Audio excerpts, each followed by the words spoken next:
Welcome to It's a Piece of Cake. I'm Lima, and in today's tutorial I'm going to show you how to make this very simple, super cute LOL pillow cake. Cut your square cake in half. It can be any size square cake, and then we're going to fill it in. So I've got here some chocolate buttercream, and I'm more focusing around the center because I'm going to be cutting off the sides. Once you've got your cake on top, you're going to basically make this kind of shape. So you're kind of curving in all four corners of your cake. You're scoring it, so then if you're happy with it, then you can cut it. If you're not happy with it, score it again and again until you're happy with the kind of shape you're going to get, and then cut off the excess chocolate that you've got on the sides, the chocolate cake that you've got on the sides. Once you have cut off the excess chocolate cake, you can cut more. So kind of always cut less before you cut too much, because it's easier to kind of slowly cut it rather than cutting big chunks off. And you can also build the cake if you wanted to. So if you want the pillow to be kind of fat, you can add more cake on top now if you wanted to. I'm leaving it like this because I think it looks nice enough. And then I'm going to cover it with the buttercream.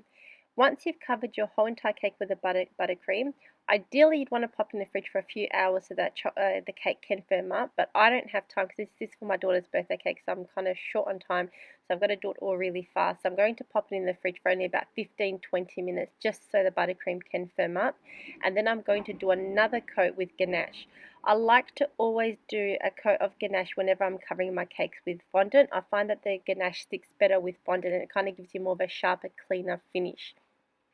So once I've done the whole entire thing with the ganache, I'm going to basically put the fondant on top. If your fondant doesn't stick to the ganache, if the ganache has already firmed up, brush on your ganache with some piping gel and then put your fondant on top. Then use a cake smoother just to smooth out all the sides, and then use a knife to cut off the excess fondant that you'll have on all the corners of the cake. So as you can see, it's a really nice, easy way to get that pillow shape. For the decorations, you can make all your LOL characters with fondant, but I'm not going to do that because I find that Eatable Images does a great job, even better, much better than we'll ever be able to make out of fondant, and it's a lot less time consuming. So these Eatable Images are available on eBay, and you can get them already pre-made, or you can make a PDF, which is what I did, and then send it to them, and then within 24 hours they print it and they send it to you. So the Eatable Images are like sugar paper. They don't have much flavor to them, but they're a bit sweet. And then they've got a backing on the back of them. Remove the backing, use some piping gel, and then the piping gel will basically be a nice strong glue to stick it onto the fondant. You can use water as well, but I don't recommend water because water kind of leaks the colors through your cake, so it's best and safer to use piping gel.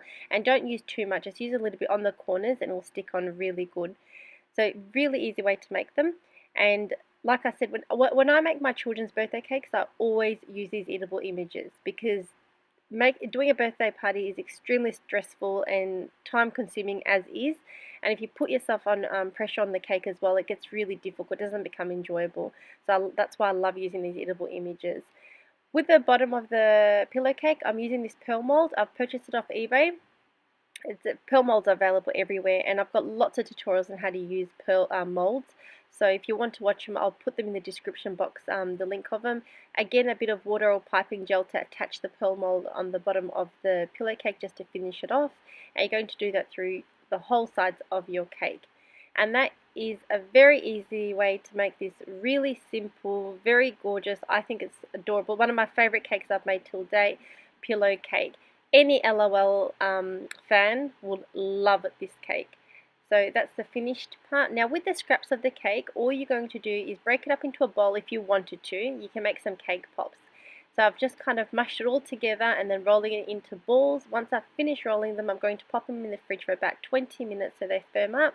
Once they're firmed up, you're going to stick in a bit of chocolate onto your stick or straws as I'm using. Clean off the excess chocolate because you don't want that bubble of chocolate that builds up there to firm like that, because then when you dip it in later you'll have that bulging bit. Then pop it again in the fridge for about 10 minutes just so that stick has set into the chocolate, and then dip it into your either tempered chocolate or compound chocolate. Now cake pops, I do have lots of tutorials on my channel, so you can watch that, you can go through them. There's plenty that if you want to go more into depth on how to make cake pops, but this is just a quick way that I made them. And I thought I'd just record it to show you guys what you can do with the excess cake. Once I finish dipping them in, I'm doing the exact, because I want the theme to kind of go with the LOL images. So once I finish dipping them into the chocolate, I'm going to stick on the LOL little labels I've got. Again, I've taken off the backings and added a bit of piping gel, and I'm going to stick it onto the chocolate, onto the cake pops. So you can obviously, if you have the characters, you can use photos of the characters, or you can stick on whatever you wanted to on them, stars, hearts. But I had the LOL little labels. I thought that would look really cute and it'll match with the theme. And it's a very easy, quick way to make these cake pops. Wanted to also add, just to show you guys a bit more about edible images. That's the cake there. So edible images kind of blown up into really big ones, and just did the exact same thing, stuck them onto the cake with the piping gel so it matches with the theme, and it was really easy to decorate the cake. And this was her birthday cake last year. She wanted Toy Story, Peppa Pig, PJ Masks. So that was the only way I could put all the characters, by using the edible images. And you can also use them as cake, like I've got this Hulk here as a cake topper. I've got a link in the description below if you want to see how you can make them as standing up.